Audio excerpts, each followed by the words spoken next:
Wasatch Report, shooting straight on everything from prepping to politics.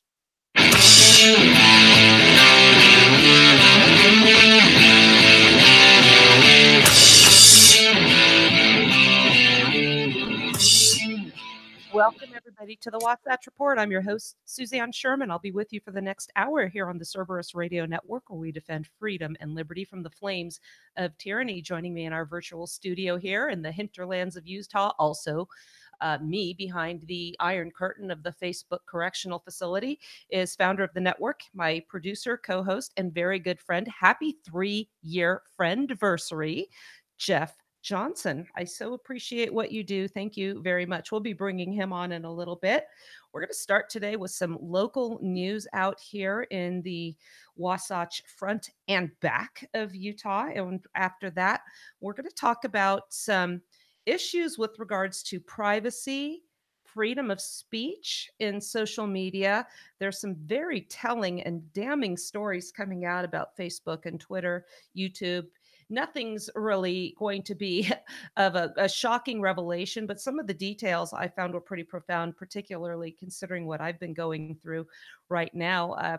Right after we did our shows on cultural Marxism and one identity Stalinism, I received a 30-day ban on Facebook for a comment that referred, which is factual, to the a goal of Islam is to take over. I refer you to the International Center for the Study of Political Islam. Bill Warner, PhD, says the same thing, and it's mathematically proven and factually correct. But Facebook and the social media tech giants do not like when you speak the truth on such matters, even if it's matter of factly. Well, 14 days into my ban, I received another 30-day ban again for a comment that was 8 years old, not a post, not a just a comment. And again, you see far worse out there. So all I can assume is there's somebody that's been tracking my account and charged with trying to find anything they can to silence the voice we have. So Jeff, I think that means we are doing something right. You know, I have another friend who is a flag waving, MAGA hat wearing, Donald Trump loving patriot. And he just recently said that he wished that he could shoot radical Muslims in the face, but there was no ban. Why? Because that's not a threat. When you focus on the whole left-right phenomenon, you're not a threat to what their goals are. We're getting to the heart of this issue. We are saying we have to stop fighting along partisan politics, and we have to think about getting away from just trying to get back to the Constitution and understanding the Constitution itself has been the means by which we've been enslaved. And we need to start thinking, instead of we the people, we need to start thinking when in the course of human events. We've expounded upon that before. Even though I can't participate on Facebook right now, you can send me messages during the show. Facebook.com, Suzanne Sherman. Also our webpage, Facebook.com on Facebook. Cerberus Radio Network, CRN is our fan page also on Facebook. We have a SoundCloud account with same name as the radio network, as well as YouTube. We have a live chat going on, and Jeff is monitoring that. Please feel free to weigh in, and he'll share your comments, and as well as I will as well if you send them in private messenger. I can't respond in the private message box, but I can acknowledge them and answer any questions or address concerns you have while I'm on the air. We also are working on a Cerberus Radio Media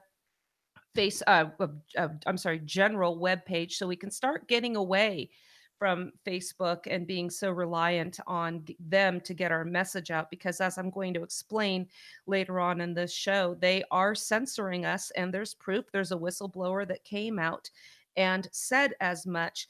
But until then, again, follow us on YouTube, follow us on SoundCloud. I also just started constructing my own web page, and I'm going to be putting all my published articles as well as regular blogs up there on a regular basis. And that is Suzanne C, my initial C for Christina, Suzanne C Sherman.com. You can subscribe. I will get an email list together and we can communicate that way. I'm really trying to get away from spending time on Facebook. as we talk about what they've been up to, you'll understand why. And I think what we need is a massive conservative movement to get away from this. Jeff, you were very frustrated as I was last week when you were sharing another option we had to communicate outside the purview of Facebook, and the overwhelming response as well. I've already gotten too entrenched here. All my friends and family are here, and it's just too hard to change. And that's why we're seeing this. Facebook has a monopoly, and if you are censored and not in their good graces, you cannot get the word out. And this is something that we have experienced. Did you want to contribute? Yes, because I got answers from different people. I'm not going to give their names. They're friends of our show. And you know what? I respect their opinion on this. It's not, this is not a right or wrong or, it's just, it is what it is. But I got the thing that is, if I go over there, it's an echo chamber. There's nobody there. Well, that's the problem because everyone's thinking like that. No, everyone doesn't want to be the first, so everyone sits there and complains about Facebook and no one will make the move over. And I'm over-exaggerating that a bit. We had a few people go over. We have a few people following us on this new USA.life. It's not a nobody, but you know what I mean. So anyway, you get that. And then I also got one response saying, well, that, just enough if just enough people will complain, they'll change. No, they're Marxist. They don't care if you complain. You're staying there. That's what they want. And they got you. If all you can do is sit there and complain, they have you. They've won because you're still there. So, that's my frustration with this whole thing. I think, well, we'll get into more, but I think it's very addictive. And I have to tell you, before I even got the first ban, I was telling myself, I'm just spending too much time on this. It is such a time suck. And I thought, well, I'll just give it up for Lent. I did that one year and it was very, very emotionally positive. I had a positive net gain from that. But I thought I'll do that again. And then I got my other 30-day ban. I thought, well, there's Lent for me. I'll just start a little bit early. And I have to say, I've been using the time much more effectively. I'm actually learning how to create and design a website. So again, I have my basic one under construction, SuzanneCSherman.com. And I know Junk Bond, again, has one that they're creating for the network. So we're going to be able to reach out to you, and we will post links from that page on Facebook and keep in touch that way. But enough of that till we get into those stories deep down. I want to start, as I usually do, with some stories out here that are unique to my area where I live. I'm in an area called the Wasatch Mountains. If you ever fly into Utah, beautiful backdrop you'll see from the airport, and that's the Wasatch Front. I'm on the other side of that. Now, we have had a very heavy winter. In fact, yesterday I was still out there plowing. It is March. Yay, but it's still snowing out here. What we're seeing with this we're seeing an incident with wildlife. We actually had down in the valley here, not far from Salt Lake City, south of Salt Lake City, an elementary school was shut down because they saw a mountain lion in the field across the street. That was locked down. We're seeing mountain goats coming down, moose in Park City. 80 was shut down for a little bit because there was a big moose right on the grazing by the side of the freeway. Again, mountain lions coming down. We've got the moose. And so it's just kind of an interesting phenomenon. We're seeing a lot of really cool critters right now. But as you know, beware. Keep your cats, your dogs, keep them on lockdown. I've been hearing a lot of coyotes in our area, Jeff. And, typically they'll pass through and then we won't hear from them for a while. And the past few nights I've been hearing them in the wee hours of the morning. And I think they're following that game that's coming down and driving down my road, trying to come down the mountain. It's like the deer are like zombies right now. It's easier to walk in the road than through all this snow. And it's almost as if they see you and just walk out in the road like they're saying, kill me now. And I feel their pain. I am so over winter. You getting some snow out there too, my friend? Yes, I spent my morning. I got up early and plowed the driveway, so we're cleared out again. But yeah, it's the same here. We've been winter is just will not stop. We're supposed to be mid-30s, almost to 40 on average now. The next few days we're going to be down near zero in the nights and barely making 20s during the days. It's going to be very, very cold, well below average here, and I'm about sick of it. But I had a little thing I wanted to talk about the game too. But going back to your coyote thing, you know, you got to watch your dogs and cats and stuff with the coyotes because they'll come in. It's just game for them in the yard. And the other thing you have to watch now is there again. We talked about this the other day about the coy dogs, the ones that are crossbreeding with the wolves, and they're much bigger, much more aggressive dog. So you have to be very careful. And I wanted to talk about another thing, but I didn't know if you had something you wanted to go on with that line of thought before we got to that other story. No, go ahead. We've got an hour, and then we've got days when you're not working. I've got about 5 hours worth of stuff to cover. It ain't going to happen today. So Okay. Well, we were talking about, I posted beware of the wildlife. A moose will kill you. So if you see a moose along the side of the road, that 1,000-pound animal will destroy you if it gets to you. So use your head a little bit around these things. But I wanted to talk about something that happened I guess it was last summer, right before I went up to Maine.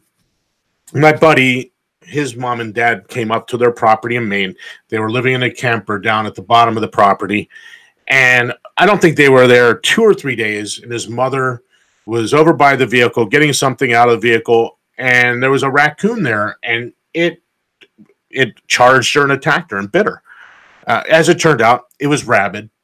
So even if you see small critters like raccoons and stuff, be a little aware what's going on because they could be rabid. So she had to go through the whole series of shots because she was bitten by a rabid animal. So just be aware. Watch. Don't take the wildlife for granted. Even a deer will hurt you if they feel threatened. A mother, especially if there's a fawn around, that they feel threatened, that you're threatening the fawn, they can seriously injure you. So beware about wildlife. It's beautiful, but it is dangerous. Well, and where I live, I live right amongst it, and we actually had a doe give birth. I think in the thick brush behind my chicken coop that borders the creek there, and so I had to tell friends, do not bring your dog over if you come to visit, because if it wanders off, that doe is going to rip it to shreds. And that little fawn and that doe, they'd go in our chicken coop and they'd hang out. But I was out there watching one day, and my cat went under the fence and just wandered around under where those thick trees are, and that doe went right there. And he was really smart. He just kept the tree between him and that doe, and she eventually lost interest. But I knew that baby was there, and that baby eventually moved on when it grew up. But you have to be very careful. And as for raccoons, they are the bane of living out here. They are absolutely terrifying. We get them in the dumpster, and my neighbor says he's afraid to even open the lid sometimes because you don't know if these little evil. We've had 4 of them in there one time, and you know me, Jeff. I love to hunt. I shoot the vermin, but I can't stand to see an animal suffer. So what did I do one time? I saw, I think, 4 raccoons in there. I went home, got a pallet, put it in there so they could get out. It was very hot, and they were going to die a miserable death, and I wouldn't let that happen. That being said, that same night, 3 of them were in my chicken coop, 3 ended up in the dirt. Anyway, let's move on. But your advice, again, particularly regarding the moose, is very salient because a friend of mine, her next door neighbor, was attacked by one in Park City in the trail right above her home. She was going for a walk. It was a cow with a calf, and that thing broke her arm and then stood guard over her and wouldn't let us help come until a DNR and police came to eventually. I think she just went away. I don't know if they captured and relocated her, but they're out here, and it's really cool to see them. But you have to always be aware. We talk about situational awareness. It's not just for 2-legged creatures, it is for 4, and that's just part of living out here.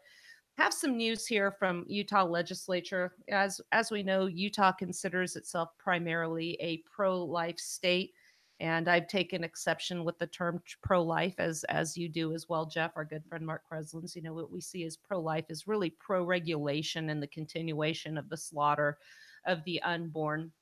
But this is interesting, not just because of this case, but I'm going to compare how LifeSite News discusses this topic compared to CBS News and abortion in Iceland.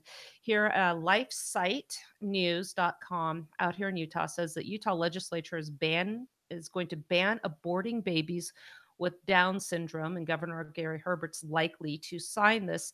And on March 1st, 2019, the Utah legislature gave its final approval, and this was on Thursday, actually last week, to ban abortions sought specifically due to a prenatal diagnosis of Down syndrome, clearing the way for it to be signed into law, as I said, by Gary Herbert. House Bill 166 forbids abortionists from committing abortions motivated solely because the unborn baby had, or this is crucial, may have had Down syndrome. Now, I have some friends that were told they went through that prenatal screening that their baby had Down syndrome, and would they care to abort? And they said no. Said baby was born without Down syndrome. So they consider this an acceptable risk. I do not. In fact, we have a good friend, Marvin Tyson, and I met him at our symposium of nullification in Dallas last November, and his daughter has spina bifida, Misty. She is a noted author, and she's going to be joining us on our show. We need to coordinate with her. She's very busy, but I've been in contact with her. And her parents were given the offer to abort her. They did not, and she's leading a very fulfilling life and contributing greatly. So this is the tragedy of abortion. We really don't know the potential that is being snuffed out. Let me return to the article. So this law is not going to take effect until after a court of binding authority holds that a state may prohibit the abortion of an unborn child sought for Down syndrome. So what are they saying here? We're going to wait till a federal court weighs in. The state Senate voted 20-6 to approve the bill Thursday, and the House voted 54-15. In recent years, according to Representative Carrie Lisenby, in recent years, there has been a shocking increase in abortions performed for no other reason than because of prenatal tests identified in the potential for a trait a parent didn't like. And this is according to the sponsor of the bill. And for society that claims to uphold tolerance and inclusiveness, it appears we still have a long way to go. Boy, isn't she correct in calling them out on their hypocrisy? You know, when we had a recent shooting a while back on Gary Herbert's Twitter feed, he mentioned the concern how important it is that we save lives from gun violence. And I said, you know, I'm so glad that you're interested in saving lives, because we really need to address the abortion issue if that's the case. And this woman chimed in and said, you need to stick to the subject. Well, isn't the subject here saving lives? And her response is, you are insane. So I'm insane for wanting to keep the unborn from being snuffed out for whatever reasons, because of a convenience or because of a disorder. I'm insane. What's nefarious about her comment is what we're seeing is mental health background checks being expanded. And if they're saying people like me are insane because I want to save the unborn, what's going to happen? We're going to have this label attached to us and then have other rights attacked, like our right to self-defense. It's all linked together, folks. It is. So we have this bill. I hope it's going to be signed into law, but I want to do a little compare and contrast. This article is from 2017, but as I was doing a query, because Jeff and I were talking before the show, gosh, is it Greenland or Iceland that brags about not having Down syndrome? Well, I found an article on CBS News, and they talk about what kind of society do you want to live in inside the country where Down syndrome is disappearing. As I read this to you, I don't like to just say I'm reading aloud, but I want you to consider the language that CBS is using here. With the rise of prenatal screening tests across Europe and the United States, the number of babies born with Down syndrome has significantly decreased, but few countries have come as close to eradicating Down syndrome births as Iceland. Since prenatal screening tests were introduced in the early 2000s, the vast majority of women, close to 100%, who received a positive test have terminated their pregnancy. Where the tests are optional, the Where while the tests are optional, the government states that all expectant mothers must be informed of the availability of screening tests which will reveal the likelihood of a child being born with Down syndrome. You know what? The way they say this is they say that now we just don't have, they've eradicated Down syndrome births. To me, Jeff, that sounds like the rhetoric you hear that thanks to vaccines, we have eradicated polio. The difference between eradicating a virus and then saying that you've eradicated Down syndrome births, you're not curing a disease here. You're not curing a symbol, a syndrome. You are snuffing out life because you do not want to tolerate a trait you find unacceptable. Has this ever happened in human history before, Jeff? Yeah. And we fought a big war to end it. Yet here we are doing the exact same thing. Oh, and we made Hitler look like a piker. He only got around 6 million. We're over 60 million and counting. So, think about the rhetoric that's being used. They've eradicated Down syndrome. No, they didn't. They have annihilated, they've slaughtered the unborn in their birth. And this is before they were born. This really hits home with me because when I was pregnant with my first son, I didn't know. I didn't know the procedures, what they put us through, all these tests that, really came across as mandatory. When you're pregnant, you feel very vulnerable. You're in a state that's, especially the first time your hormones are raging. You look to your doctor for support and guidance. And they did this test, a blood test for me with other tests. And then they called on a Friday afternoon, your baby's positive for Down syndrome. Okay, what does that mean? And she didn't get back to me for the over the weekend, but they said we're going to send you to a specialist for further testing in case you want to terminate your pregnancy. And I'd never even considered this before. And I thought, my gosh, am I going to lose my baby? And it never occurred to me, well, no, I'm not going to lose my baby because it's entirely up to me. This isn't mandatory. But it's put forth to you that this is really a humane solution, and it is not. Obviously, we did not abort our son who was born perfectly healthy. But imagine if we had made a different decision. What? Oh, there's some noise. Oh, nothing. I think there was a little bit of some sort of feedback or something. I don't know what it was. I have no idea what happened. Okay, but So, imagine anyway, it's all fine right now. imagine if we had made a decision, opposite of what our friends had done and not kept the baby and had, we would have lost a healthy, wonderful, productive member of society. So I hope the law is signed into effect. I don't think it is a right to kill a child that might have a syndrome that you might find inconvenient or imperfect. We've seen what happens before. I've shared this story of the woman that we met in California who told us she was born in Nazi Germany. And the doctor told the mother to hide the baby because he would be shot if he didn't euthanize her at birth for no other reason than her legs didn't straighten out properly. The mother worked with her, had her hidden in the hayloft for a year, and the woman has lived a long, healthy, and productive life and was able to share her story. So I think that's enough for the local news here. So Jeff, I have come across so many stories about Facebook censorship, and we have these rights to communicate freely.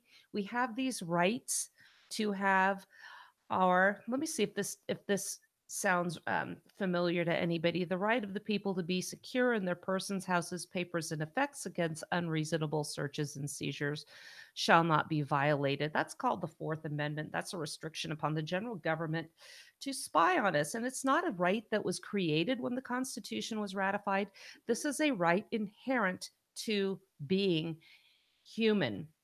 There is an article, I think I have it. Yes, I'm going to start with it. This article here from Foundation for Economic Education, because what they talk about is how to tell the difference between rights and non-rights. And I'll get into this article a little bit and then bear the sentiments here in mind as we talk about Facebook and we talk about censorship and the tech giants, because as we've discussed on this show before, there is literally no way to communicate with people that are not in your immediate presence without these third parties using electronics. Unfortunately, this third party doctrine has been the means by which our rights to privacy have been obliterated. Well, you have no expectation of privacy using these third party services. I submit to you, try to communicate without them. I'm going to quote to you George Mason in the Virginia Declaration of Rights, 1776. We love our founders. You know, we talk about, we do say that with Cerberus Radio Network defends liberty and freedom from the flames of tyranny. But when we first started this out, we used to say 18th century ideas for 21st century thinkers. And we haven't abandoned that. We kind of went away from that tagline, but we still very much adhere to these principles. Let me read this quote from George Mason: that all men are by nature equally free and independent and have certain inherent rights, of which, when they enter into a state of society, they cannot, by any compact, deprive or divest their posterity, namely, the enjoyment of life and liberty with the means of acquiring and possessing property and pursuing and obtaining happiness and safety. So what we're hearing now is these presidential election campaigns, you know, the every 4 years we get this dog and pony show. Rights are in the news these days as perhaps they were in George Mason's time. So again, as we're gearing up for the 2020 campaign, we can expect rights to be in the news every day, the author of this piece says, as they are promised to us in one form or another. Remember, with the ACA, healthcare is a human right. What they're doing now is taking obligations and power the government assumes for itself so they can sway voters and now calling them civil rights. And this guy, oh, he slips a little bit and says the N word. America is a nation founded on the notion of rights. We're going to forgive him. Our independence was declared in 1776 on a foundation of unalienable rights. We talk about that all the time. Rights granted to us not by mortal authorities, but by the Creator Himself. So, this business of rights is indistinguishable from the American experience. It's a very core of our experiences. Remove rights from the equation, and America is just another one of the countless countries, past and present, in which individuals possess nothing more than what those in power decide to give them or allow them to have. Let me remind you of what the conservative icon Justice Antonin Scalia said, that the Second Amendment was a right to have a firearm not connected with service in the militia. However, no, there should be no however. However, he qualifies this right and says it is not a right to carry whatever gun you want whenever you want. And that's the problem with calling these inherent pre-existing rights constitutional rights. The Second Amendment is a restriction. Upon whom? Upon the general government from regulating firearms at all. So is the author asks here, is a right the same thing as a wish? Well, clearly, it depends on who you ask, because I already intimated before, if you are a progressive, the right to Wi-Fi, the right to healthcare, the right to education, that's a human right. If you need something, does that mean you have a right to it? If I require a kidney, do you have a right to one of yours? I had shared a story before about reading a book when I started homeschooling my children, and I did not know who Ariana Huffington was when I acquired these books through a state-based charter homeschool project. I was just starting out with my homeschooling experience, and I thought the safest way was clearly to do so by books the state thought were appropriate. Well, in one of these books was The Three Little Pigs. And the first pig went out to go get wood to build his house of sticks, I think it was. And he sees a guy with a big pile of wood and he says, "Please give me some wood. I am building a home." And I just get on the phone and I talk to the teacher. I said, "What is this Marxist garbage you are sending out to our kids?" "Well, how did you read the story as a kid when you were growing up?" I said, "The pig went out and gathered his wood. The pigs, all three, acquired their own materials to build their own houses. There was no Section 8 housing for piggies. There were no government handouts. People weren't required to just hand over the materials because this pig wanted to build a house." So you see, it's very They almost shame you into complaining about it's the three little pigs. Will you just get a grip, woman? No, get the big picture and see the seed they are planting in these kids' brains. You have it. I want it. You need to hand it over. And this mentality, as we are seeing, stays with them their entire lives. Let me go back to the article. Does a document such as the Constitution or an executive order or a law of Congress create rights? Or do such paper instruments simply acknowledge rights by either defending or eroding them that people inherently possess? And the problem is, and this is what they mention here, and Carl Jones and I said that in our articles on the AR-15s and also national reciprocity, Americans are clueless about history. We don't even understand what our own rights are. You're going to hear, as this author says, a plethora of different and conflicting answers. Read over those questions again, and you might think how you would respond as to what you have a right for. So you have a right to, according to this article, your life, unless compromised by taking or attempting to take that of another person without self-defense justification. You have a right to your thoughts. You have a right to your speech, so long as you don't steal it from another without permission or credit. You have a right to material property you are freely given, or that you created yourself, or that you freely traded for. You have a right to raise and educate your children as you see fit. You have a right to live in peace and freedom so long as you do not threaten the peace and freedom of others. I encourage you to find this article, Fee Foundation for Economic Education. I will put it on my Twitter feed, Cowgirl Esquire, and you can read this. Ask yourself as you go through the six that I listed, how many of these rights does our government consider sacrosanct and they leave alone? I will submit to you none of them. And we're going to focus on your thoughts and your speech, also your privacy as well, as I get into the other articles I have lined up in this show. What they also say here is you do not have a right to high speed broadband internet access, cheeseburgers, cheap wine, somebody else's house, car, boat, income, hello, business or bank account, the labor of another person you've not freely contracted with, medical care from a witch doctor or a skilled surgeon or anybody in between. You do not have a right to taxpayer funded, meaning coercively appropriated childcare. This is a huge one. Now, Elizabeth Warren is talking about universal childcare. What did Hillary Clinton say about raising children? We have got to get to these kids early, meaning what? There's a big push for universal Medicaid or Medicare or whatever it is. Yep, Now, and that's college education, contraceptives, colonoscopies, sports stadium, anything that's not yours, even if you really want it. Hey, mister, can I have those sticks? I need to build a house. No, get your own. Conscript other people's children's into schools you think they should attend. Free stuff in general, unless the rightful owner chooses to offer it. Anything a politician flattered you with by claiming you have a right to it. So, and Summit County Health Department banned me from commenting on their Facebook page because they said 80% of women are getting mammograms. With your help, it could be 100%. And I chimed in, where is it the proper role of government to extort money from one person to pay for the mammograms of another? Boom, banned. So this is what happens when you think you have a right to speak freely to your elected representatives or your government bureaucrats that think they have a right to your income. So he talks about here also positive versus negative rights. Look at the two lists again that we went over. And again, it's hard to do that on the radio. We'll post this on Twitter. How does the nature of the first group of rights contrasts with the nature in the second? So in the first list, nothing is required of other people except that they leave you alone.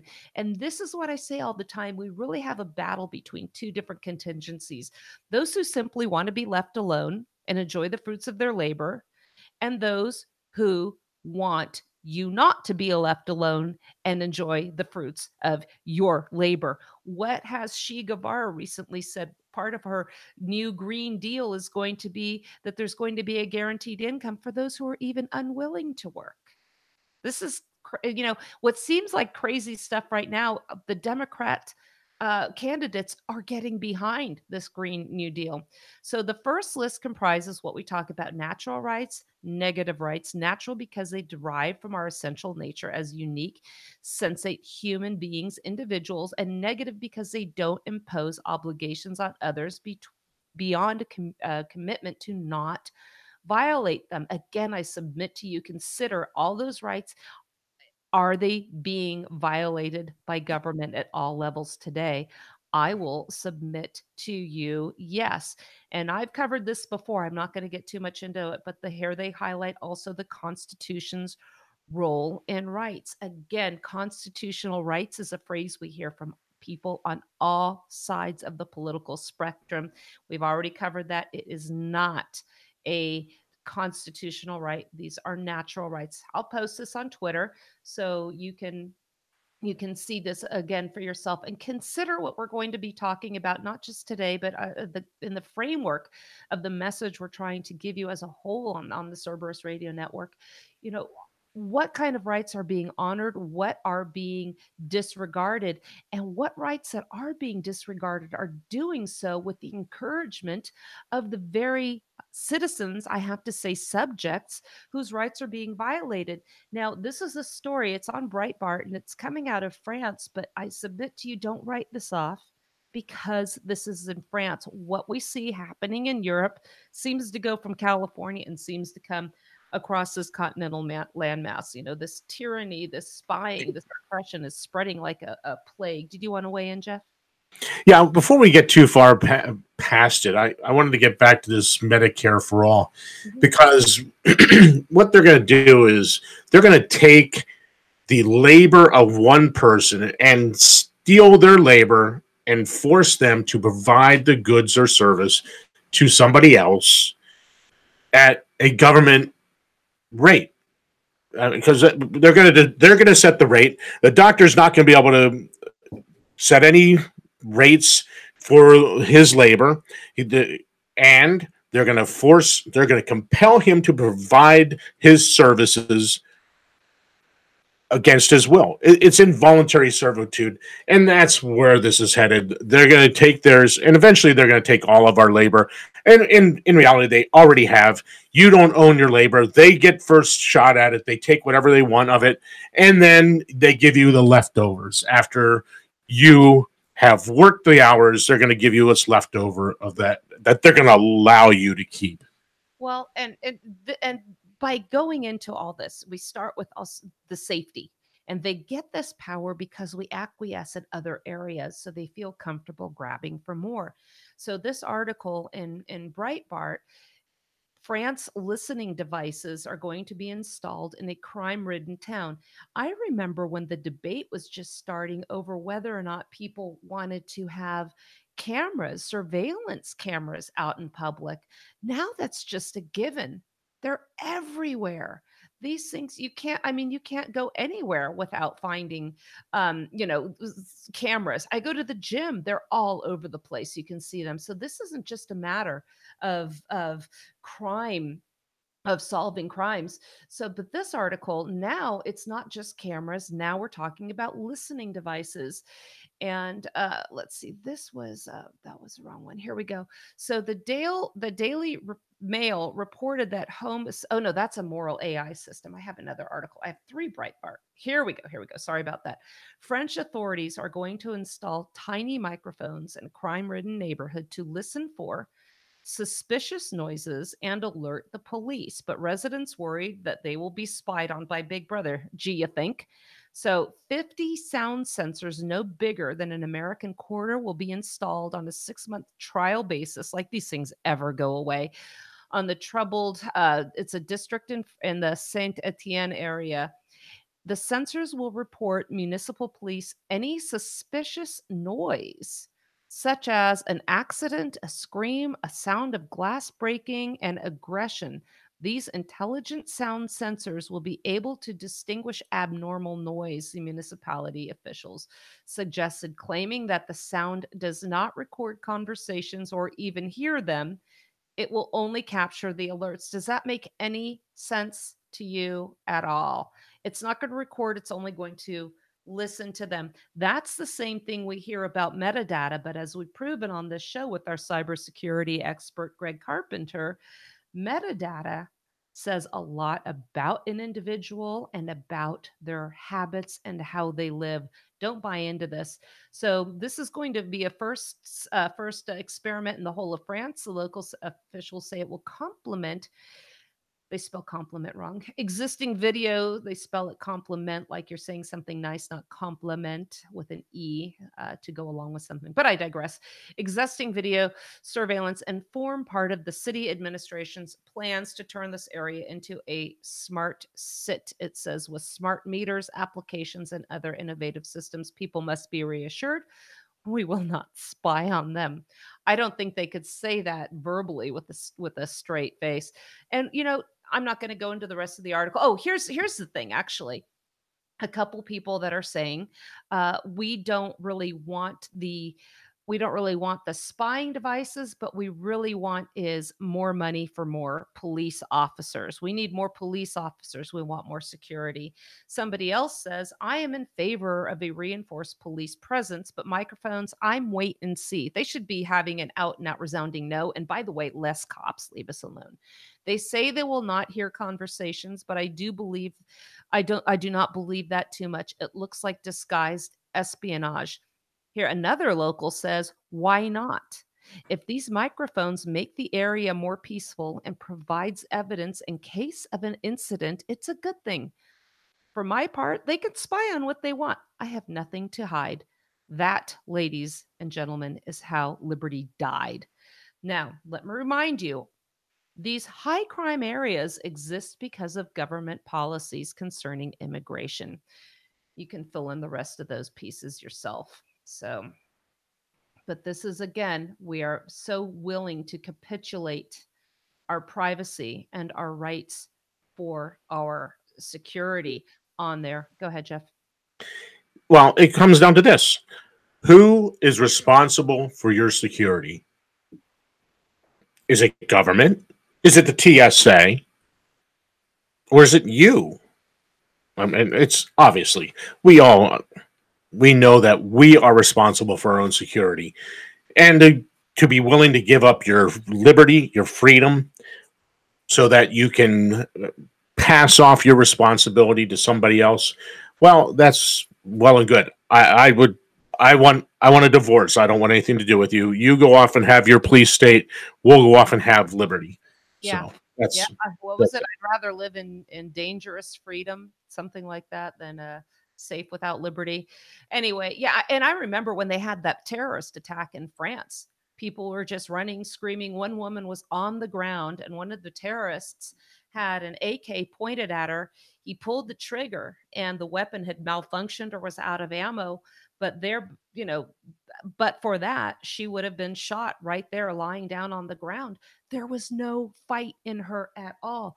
Last show we had, we talked about Jeff Cooper's Principles of Personal Defense. We ran out of time and didn't get into all the aspects. There are 7 of them, but I encourage you to get that book, read it, and then compare it to the image of a woman lying on the ground doing nothing to even try to defend herself. She could have tried to kick that gun out of the way, do something to try to save her own life. That being said, I want to talk about another article in Breitbart about AI, moral artificial intelligence, and then we'll get into Facebook censorship, and we're going to continue on the Facebook censorship this whole week because we probably won't be able to cover it all today. But here's an article talking about the Daily Mail reporting home assistants could soon report their owners to the police for breaking laws based on a moral AI system. If the ideas of academics in Europe are implemented, for crying out loud, we left Europe for a reason. And we just seem to want to embrace this again. Now, again, this is in theory so far. I think the technology is already in order for it. The newspaper reported that academics at a university in Norway were discussing the ideal of a moral AI for smart home assistants like Echo, Google Home, Apple HomePod. Moral AI would reportedly make home assistants to decide whether to report their owners for breaking the law. So now the brown shirts are going to be in your home, supposedly enhancing your experiences. This is how they get into your lives. We're going to enhance your experience. No, you're not. You're going to spy on us. We're not Facebook's customers. We're their products. They're selling our souls. They're managing and reporting and categorizing everything we say and do. Going back to the article, this would let them weigh up whether to report illegal activity to the police, effectively putting millions of people under constant surveillance. Devices would have an internal discussion about suspect behavior, weighing up conflicting demands between the law and personal freedoms before arriving at the best course of action. I submit to you, who puts in the parameters of what is moral, what is immoral? I submit to you, you're going to end up with something as draconian as the Facebook community standards. This is really bad news. I don't want any of these devices in my home, but you know what? They are already here. I'll tell you what, Jeff, you and I think I shared a conversation with you I had with one of my good friends out here. He's in Idaho about solar panels. And he's getting into that business. It's not the government subsidized ones. It's just for people like me that are preppers that want to get off grid. And we had a conversation that was about a half an hour long that next day. And this was on our cell phones. He wasn't on his computer. We weren't chatting. We were having a phone conversation. He sent me a text the next day. He goes, "Today I got 3 advertisements for solar after our conversation." They are listening. They are listening. So let's see. We have had Facebook. I want to talk a little bit about Facebook. I've been Silicon Valley Sharia'd is an article that comes out of Real Clear Politics. Last week, the birdies on Twitter's legal department notified a gentleman that one of his tweets from 2015, now mind you, I got 2 bans for comments that were 8 years old on Facebook, is in violation of Pakistan law. So here's a guy in the United States being warned that he is in violation of Pakistan law. My innocuous tweet featured a compilation image of 12 Muhammad cartoons published by Danish newspaper in 2005. It also linked to a 2015 syndicated column on the Charlie Hebdo jihad massacre in Paris. There's no hate, violence, or pornography, just harmless drawings and peacefully expressed opinions about Western media's futile attempts to appease the unappeasable enforcers of Sharia law. Again, this is not my first ban on that topic. The Twitter notice assured me that the company has not taken any action on the reported content at this time, yet advised me that I should consult legal counsel in this matter. So he said that he's used to getting threats directly from the jihadists because of these cartoons. He spearheaded a Muhammad cartoon blog post in support of the Danish cartoonists. Now, remember, when we first heard about these fatwas with Salman Rushdie, so he calls this Silicon Valley Sharia. Over the past few months, several other prominent critics of Islamic extremism have received similar warnings from Twitter's legal department. And Jacob Engels, another conservative activist and blogger, was suspended from Twitter this week without an explanation. His last tweet linked a video of Black Christian street preacher being arrested for breaching the peace. I saw that. I don't know if you saw that, Jeff. He was preaching the gospel in England in a town square, and he was arrested. He opined that the scene depicted excuse me, America's future, thanks to Representative Ilhan Omar, roaming rape gangs, cops do nothing, massive terrorist attacks. There is no violence, hate, profanity, or pornography, just an informed opinion about the consequences of open borders and capitulation to Islamic extremism. So what happened? They just shut him down.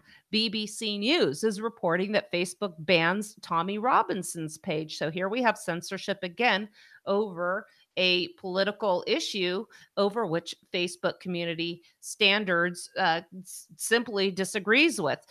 Former English Defense League leader was deemed to have been engaged in organized hate. It is said that had not taken the decision to remove his page lightly, but added he would not be allowed back on Facebook. So we're seeing again more and more article or more and more pages that are shut down because of this. And let's see, I had another article here. There was a whistleblower on Facebook as well. I want to find that one. Did you have anything you wanted to weigh in there, Jeff, as well? No, we're like 30 seconds away from ending. Really? I have 10 more minutes showing here. Oh, I'm sorry. I'm looking at the clock wrong. My bad. Let me stop the music. Okay.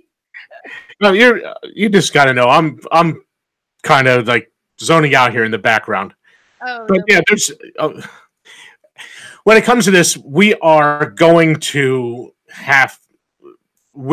be forced to comply to their whims as far as the how am I going to put this, the religion of peace.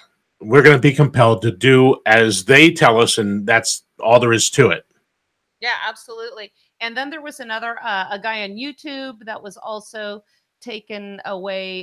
His page was banned. We saw what happened with Jordan Peterson as well. So let me get to this other article because this is really this really explains a lot of the stuff that we've been going to trying to boost our posts, trying to get the word out. I mean, again, I've said I could put a picture of my chicken up or put a statement out that'll get so many followers and so many comments, a lot of activity.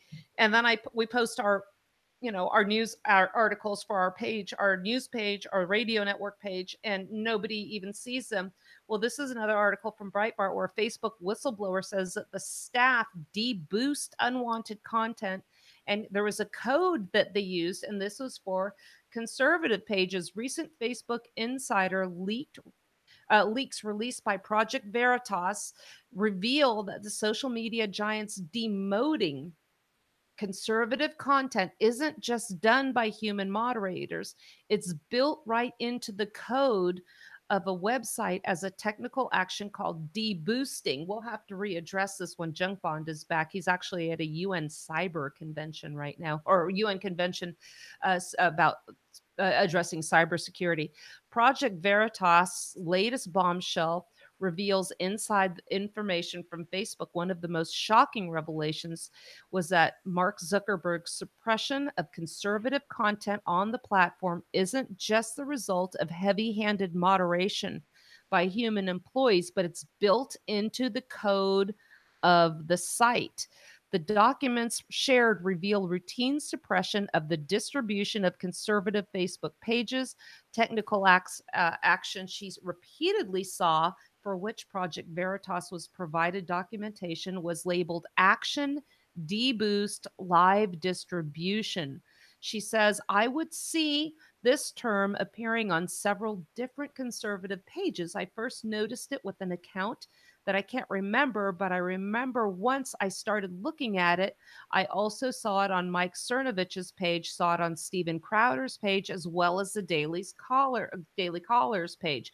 Conservative commentator Steven Crowder's page had been suppressed before in April 2016, and he told Project Veritas he settled a dispute related to the issue with Facebook out of court.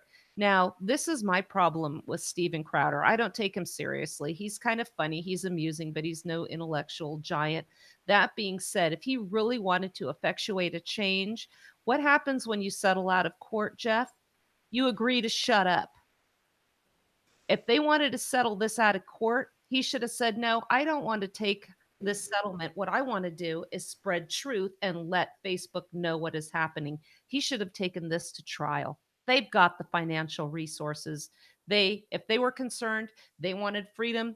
They wanted all the values they espouse on their show. Him and, Mark Levin, the so-so one, they should have taken this all the way. Anyway, Project Veritas turns out reached out to his attorney, Bill Richmond, who stated Louder with Crowder is investigating the allegations of concealed stream throttling by Facebook. The allegations are deeply troubling given the previously settled dispute with Facebook, which found the show was targeted by Facebook workers and secret audience restrictions on political grounds. Again, there's only going to be so much they can say if they had a settlement out of court.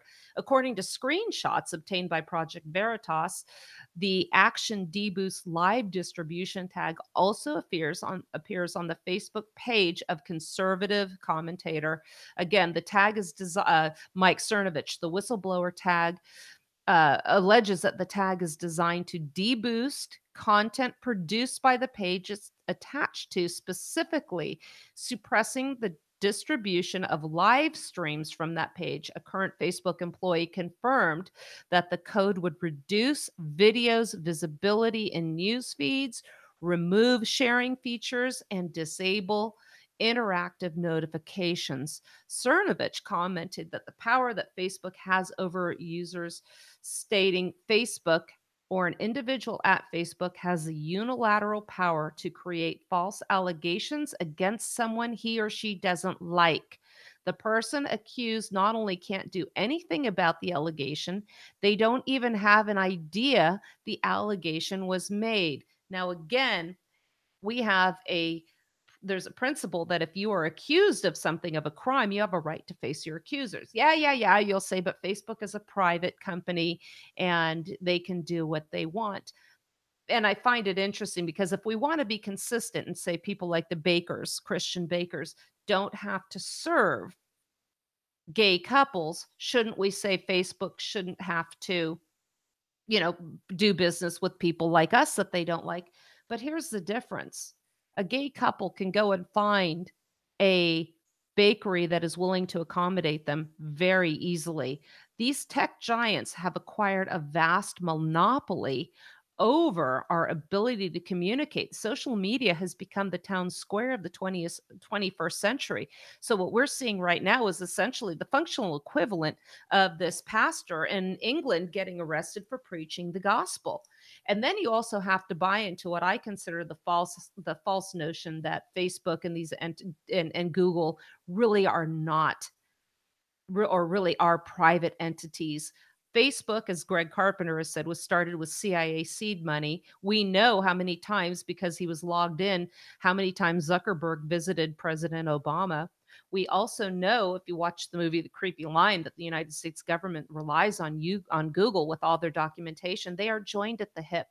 My premise is not that we need more government regulation of these tech giants, but we need to find a way to get around all of these blocks. I don't know. I would love to find a way to get away from Facebook. That's why I'm trying to promote and develop my own website where we can share content and people can go there of their own volition.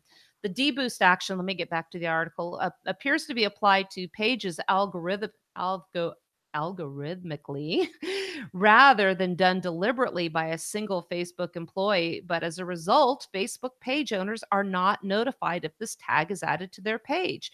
With these deboost live stream things, there was no warning sent to the user. There were actions that were simply taken without the users knowing. I've said it all the time. The message that we have to convey is a threat to those in power.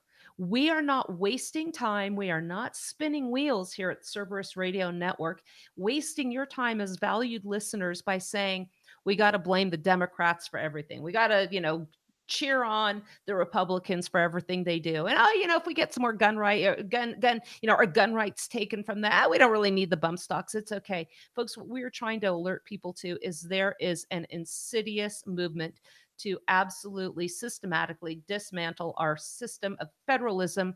Our freedoms are suffering every single day. We are trying to alert you to this fact. These people do not want us.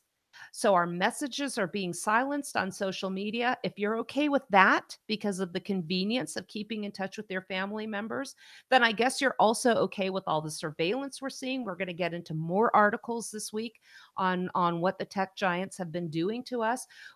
Years ago, they admitted to PSYOP experimentation, where they would manipulate the feedback people would get on their posts, and then they would record, they would look at research how that person responded afterwards. This is PSYOP. They were messing with people's minds. This is what they think of us. You have to also get out of the notion that we are their customers. We are their products. They are using us and buying and selling us. I submit to you, stop showing pictures of your guns. A while back, I was trying to put some pictures up. Instead of seeing the pictures, I was seeing these little tagged metadata tags that said images of nature, trees. You take your kids out, you're shooting, they're going to have images that will show firearms, guns, weapons. This is all going to be categorized. What did Che Guevara say in an interview a while back? We need to sort these people out. There was a quote. She said that in a television interview. What does that mean? Sort these people out. We're going to be revisiting this issue this week as Jeff is available. Again, I encourage you to follow us, Cerberus Radio Network, on Facebook. We will have a webpage soon. And check out my new webpage, SuzanneCSherman.com. Thank you for listening.